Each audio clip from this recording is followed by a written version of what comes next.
Bonjour à tous. Aujourd'hui, on parle de la protection fonctionnelle.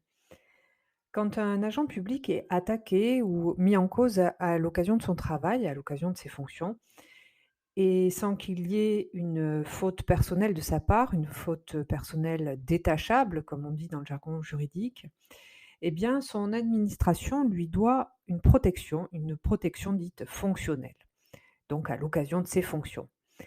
Par exemple, un agent est menacé, ou bien il a subi des violences, ou encore, une injure, ce qui est, plus grave que l'insulte, une diffamation quand, on dit des choses fausses sur lui, ou bien encore, pire, un outrage, c'est-à-dire quand, c'est la fonction publique elle-même qui est visée par, ces injures.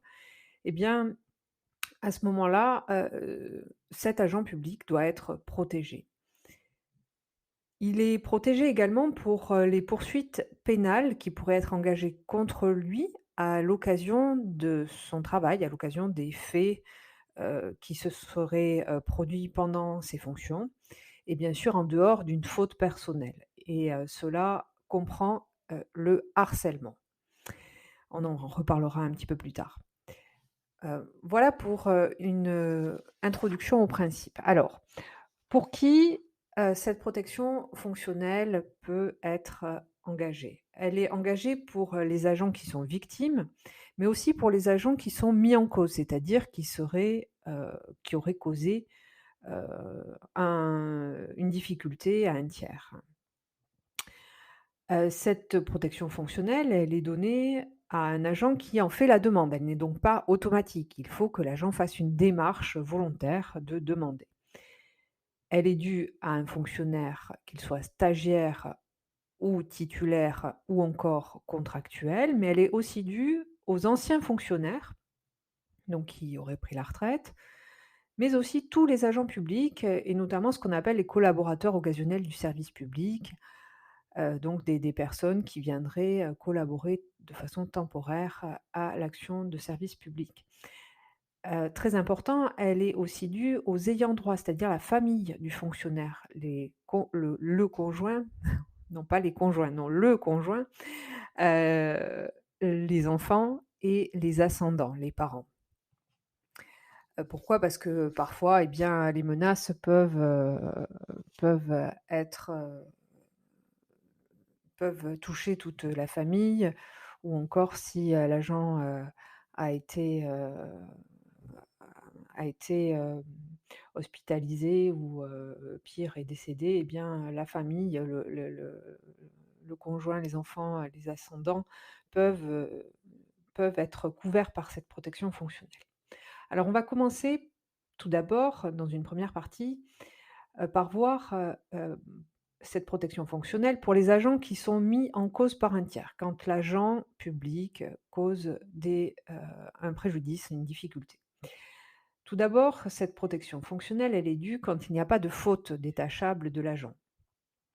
Elle va couvrir, les condamnations civiles, c'est-à-dire les dommages, et intérêts qui pourraient être dus, si un agent commet une faute de service. S'il y a une faute personnelle exclusivement donc, une faute de l'agent et bien à ce moment-là, il n'y aura pas de garantie et même si les faits ont été commis dans le cadre du service ou sont en lien avec le service, si donc il y a une faute à caractère inexcusable ou d'une exceptionnelle, gravité et bien à ce moment-là, la protection ne joue pas. S'il y a une faute de l'agent qui, est conjuguée avec la faute de service, alors à ce moment-là, l'administration va couvrir seulement la part imputable à la faute de service. Il y aura donc, répartition, une division, si vous voulez, entre la, la part de la protection qui va être accordée et puis, la partie pour laquelle la protection ne sera pas accordée. Si il y a une transaction de l'administration avec la victime, c'est-à-dire si l'administration et la victime s'entendent à l'amiable, eh bien, pour indemniser bien sûr le préjudice subi, eh bien à ce moment-là, la collectivité pourra quand même se retourner contre l'agent qui aurait commis une faute, personnelle, et pour, laquelle l'administration donc pourrait, récupérer une partie de la protection qui a été accordée, du dédommagement qui a été accordé. Le deuxième point, ce sont les poursuites pénales. Quand un agent est poursuivi pénalement, donc devant une juridiction pénale, heu, à l'occasion d'une faute, de service, eh bien la protection fonctionnelle est due, heu et elle est accordée bien sûr, quand il y a des poursuites pénales et même si c'est l'administration qui est à l'origine des poursuites.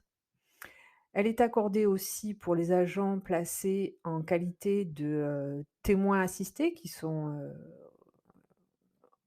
auditionnés, ceux qui sont mis en garde à vue aussi, bien sûr et ceux pour qui une mesure de composition pénale est prévue par le procureur. Si on s'aperçoit ultérieurement, qu'une faute personnelle a eu lieu, alors à ce moment-là, il peut y avoir une abrogation de cette, protection fonctionnelle.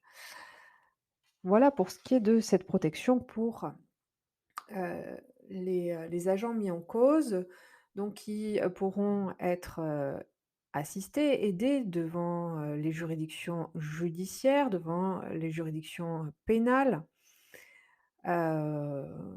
Voilà et si, le juge a condamné, à réparer le préjudice subi, à ce moment-là, c'est l'administration qui prend en charge la condamnation. Qu'est-ce qu'elle prend en compte, aussi cette, protection fonctionnelle? Elle prend en charge bien sûr les honoraires d'avocat que l'agent choisit librement. Elle prend en charge les frais de procédure. Elle prend aussi en charge, le cautionnement en cas de contrôle judiciaire. Vous savez, c'est la somme d'argent, à donner à l'administration et puis, bien sûr, l'agent peut être assisté, si une action doit être intentée pour faire respecter sa présomption d'innocence pendant la procédure et enfin, on l'a dit, s'il y a une faute personnelle qui apparaît, pendant, la procédure, donc cette, faute peut être, la cause de ce qu'on appelle une action récursoire. C'est-à-dire que l'administration va, demander, des comptes à l'agent. La deuxième partie est consacrée aux agents victimes d'attaques. Alors ça, c'est beaucoup plus, d'actualité et la protection fonctionnelle vise donc, une protection contre les violences, le harcèlement, les menaces, les injures, les outrages, la diffamation et cetera. Heu, L'idée, c'est de protéger les agents contre les atteintes volontaires et pas les atteintes involontaires. Il y a eu par exemple le cas, d'un agent qui avait été, molesté par, une personne, handicapée psychique, donc l'atteinte était involontaire. Bien sûr, il a été indemnisé du préjudice subi et puis, il était en accident de travail, mais, à ce moment-là, la protection fonctionnelle ne joue pas. Il faut qu'il y ait une atteinte volontaire, qu'elle soit physique, morale ou bien, vis-à-vis des biens.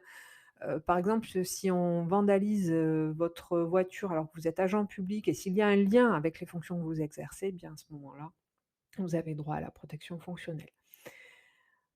Si, les conditions sont remplies, à ce moment-là, l'administration ne peut pas refuser, la protection fonctionnelle.